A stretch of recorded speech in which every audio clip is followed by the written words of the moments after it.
नमस्कार मित्रांनो, मी वैभव. गेल्या काही दिवसांपासून महाराष्ट्रात एक शब्द खूप चर्चेत आहे, मकोका म्हणजे मोका.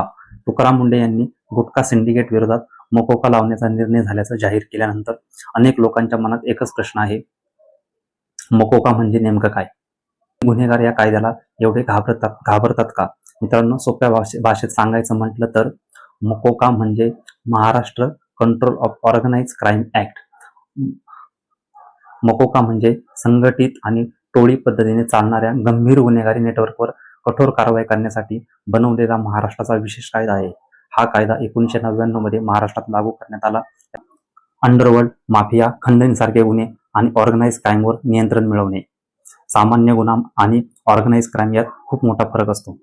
समजा एखादा व्यक्ती एकट्याने गुन्हा करतो तर तो सामान्य गुन्हा असतो, पण अनेक लोक मिळून नियोजनबद्ध पद्धतीने कट रचून मोठ्या प्रमाणात पैसे कमवण्यासाठी एक नेटवर्क तयार करून गुन्हे करत असतील तर त्याला ऑर्गनाइज क्राईम म्हटलं जातं आणि अशा प्रकरणांमध्ये मकोका लागू केला जाऊ शकतो.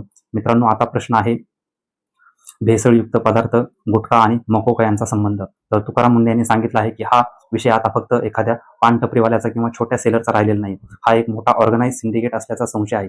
Manufacturer, investor, transporter, seller, stockist, distributor, dealer अशी संपूर्ण सप्लाय चेन यात सहभागी आहे. विशेष म्हणजे गुजरातमधून ट्रान्सपोर्टद्वारे महाराष्ट्रात माल आणला जात असल्याचे मुद्दे देखील समोर आले आहेत. म्हणूनच प्रशासन या संपूर्ण नेटवर्ककडे ऑर्गनाइज क्राईम म्हणून पाहत आहे. मकोकाची सर्वात मोठी ताकद काय? तर हा कायदा फक्त एका आरोपीवर लक्ष केंद्रित करत नाही, तर संपूर्ण नेटवर्कवर ऍक्शन घेतो.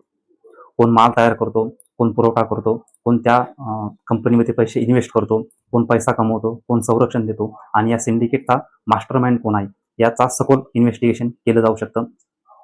तुकाराम मुंढे यांच्या पत्रकार परिषदेतील आणखी एक महत्त्वाचा मुद्दा म्हणजे एफडीएचे अधिकारी किंवा कर्मचारी या रॅकेटमध्ये सामील असल्यास काय करणार, तर त्यांच्यावर देखील कारवाई होणार असं तुकाराम मुंढे यांनी स्पष्ट सांगितलं आहे. हा मुद्दा खूप महत्त्वाचा आहे, कारण मागील काही व्हिडिओमध्ये आपण प्रश्न विचारला होता, जर भेसळ, गुटखा आणि अशा प्रकारचे गैरप्रकार अनेक वर्षांपासून सुरू होते तर आधीचे अधिकारी काय करत होते. आता किमान त्या प्रश्नांची चौकशी होण्याची शक्यता निर्माण झाली आहे.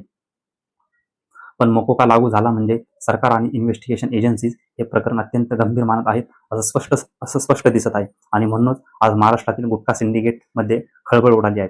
मित्रांनो, जर एखादं सिंडिकेट लोकांच्या आरोग्याशी खेळत असेल, कोट्यावधी रुपयांचा बिझनेस करत असेल आणि वर्षानुवर्षे सिस्टमला सकवा देत असेल तर अशा लोकांवर मकोका सारखा कठोर कायदा लागू व्हायला हवा की नाही साठी अंडरवर्ल्ड आणि गँगस्टरसाठी वापरला गेला पाहिजे. तुमचं मत कमेंट्समध्ये नक्की सांगा आणि आपल्या चॅनलला सबस्क्राईब करायला विसरू नका.